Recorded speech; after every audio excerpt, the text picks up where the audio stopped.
지난주에 이어서 또 계속해서 격전지에서의 에너지를 좀 더 보도록 하겠습니다. 자, 차트를 먼저 우선 보시죠. 순서에 입각해서 에너지가 강한 것을 찾아보셔야 돼요. 우선 영웅봉이 있는지 뚱뚱한 봉이 있는지를 찾아보시고, 없다면 그 다음으로 5일선 위에 동동 떠 있는 시종가가 못 마감된 양봉을 찾습니다.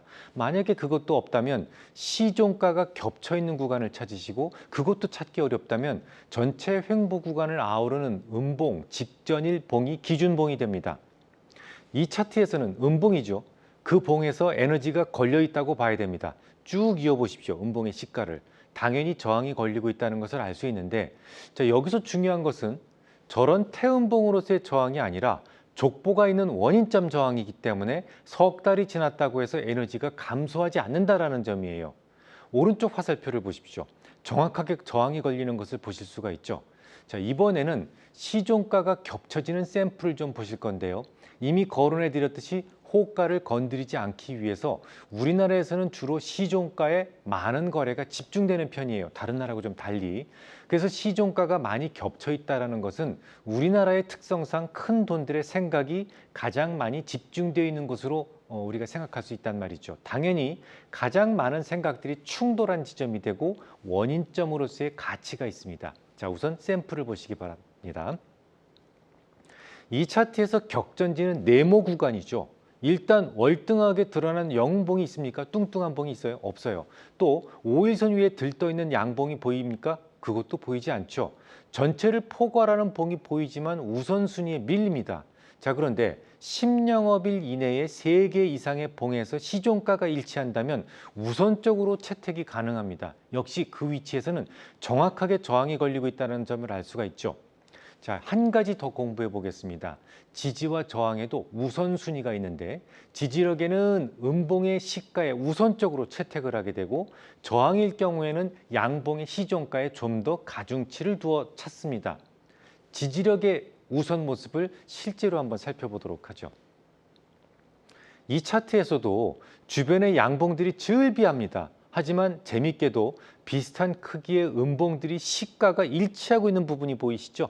그곳에는 지지가 걸리는 것을 확인할 수가 있습니다. 거의 그 이후로 털끝이 걸리면서 매우 정교한 지지력을 확인시켜주고 있어요. 물론 이 차트에서도 전체를 포괄하는 양봉은 있습니다. 역시 우선순위에 밀리고 있습니다. 특히 지지는 음봉 우선이다라고 말씀을 드렸는데요. 자, 10영업일 이내에 순수한 음봉의 시가만 3개가 몰려 있다면 더 보실 게 없어요. 자, 그러면 지금까지 배운 것들을 모두 거래에 응용해 보도록 하겠습니다.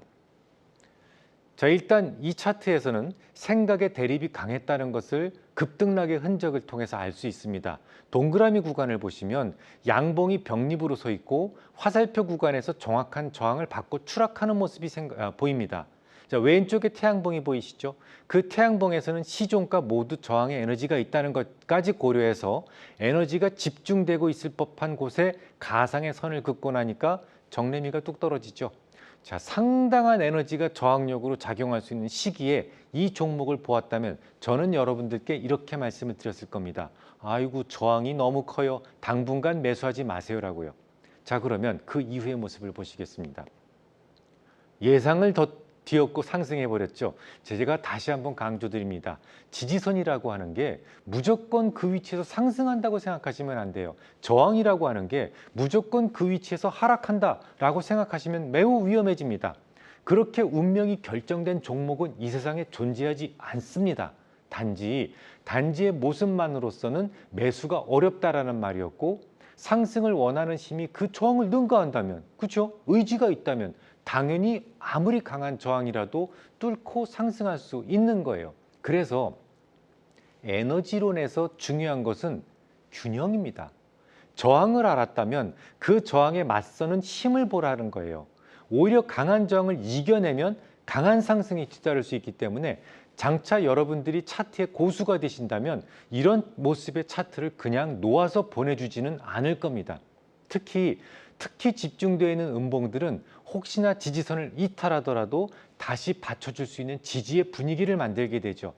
석 달이 되지 않은 영웅봉은 그 자체로서 매우 강성한 에너지를 갖는다는 점도 꼭 기억해 두시기 바랍니다. 자, 이제 샘플을 또 하나 보시겠습니다. 차트를 보시면 우선 가상의 선을 그어놓는 습관을 들이셔야 돼요. 여기가 지지선, 여기가 저항이다라고 말이죠. 붉은색 박스 구간은 그 이전에 비해 거래량이 좀 다른 모습을 보실 수가 있죠. 거래가 수반된 박스권 안에서 격전 에너지가 형성되고 있음을 알 수가 있는데, 자, 왼쪽 화살표를 보시면 태양봉이 보여요. 뚱뚱한 봉. 태양봉은 당연히 우선적으로 취합니다. 들뜬 양봉이 없다면 이 양봉, 이 태양봉은 석 달 이후에도 영향력을 행사하겠지만 같은 공간 안에 들뜬 양봉이 또 있죠. 자, 시종가가 몽땅 다 5일선 위에 있는 거. 그러면 또 우선순위가 바뀌게 됩니다. 3개월이 지난 이후에는 오른쪽 봉이, 태양봉보다는 오른쪽 봉이 좀 더 영향력을 갖추게 된단 말이죠. 그럼 이쯤에서 문제를 한번 풀어보죠. 맨 왼쪽 원형으로 표시된 양봉에서 이 종목을 딱 마주쳤다면 에너지 분석을 어떻게 하실 수 있겠습니까? 우선 생각나는 대로 말씀해 보세요. 격전지에서의 저항이 보이시죠? 저렇게 저항이 하나의 선이 아닌 몇 개의 선으로 되어 있는 경우를 우리는 저항대 혹은 저항권이라고 부릅니다. 저항을 돌파하기 위해서는 상당히 집중된 에너지가 필요하다는 것을 알 수가 있어요.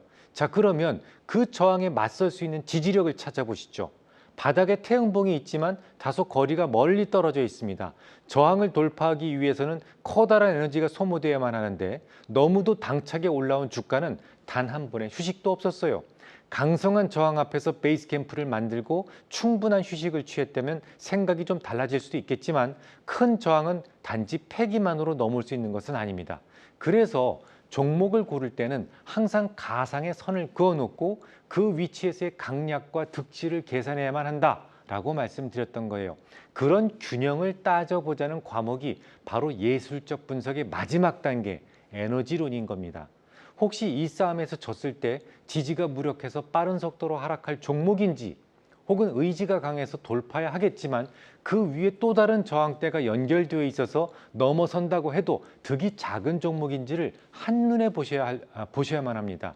매우 다양한 종류의 저항과 지지를 분석하고 득실을 생각할 수 있어야만 고품격의 차티스트가 되는 것이죠. 물론 차티스트는 살짝 비관론자가 좋습니다. 고수일수록 내가 이 종목을 사서 얼마의 이익을 확보할 수 있을지 이것보다는 만약 실패를 했을 경우 얼마의 손실을 볼 수 있을지 이걸 먼저 계산하시는 게 좋습니다. 자, 그러면 정답을 찾아보겠습니다. 보나 마나 뭐 딱 그 위치에서 어김없이 걸려 넘어지고 있죠. 게다가 지지력이 있는 위치까지 결국 하락하고 있습니다. 흔히 주식시장이 어렵다고들 합니다. 그 말씀은 틀렸습니다. 개인 투자자들이라면 이러한 불리한 게임을 안 해도 되는 겁니다. 선택적으로. 이게 주식시장입니다. 이런 것 저런 것 가리지 못하는 어린 아이에게 우물가가 매우 두려운 존재입니다만 어른들에게야 뭐 우물은 중요한 식수원이 될 뿐이죠. 다음 시간에 뵙겠습니다.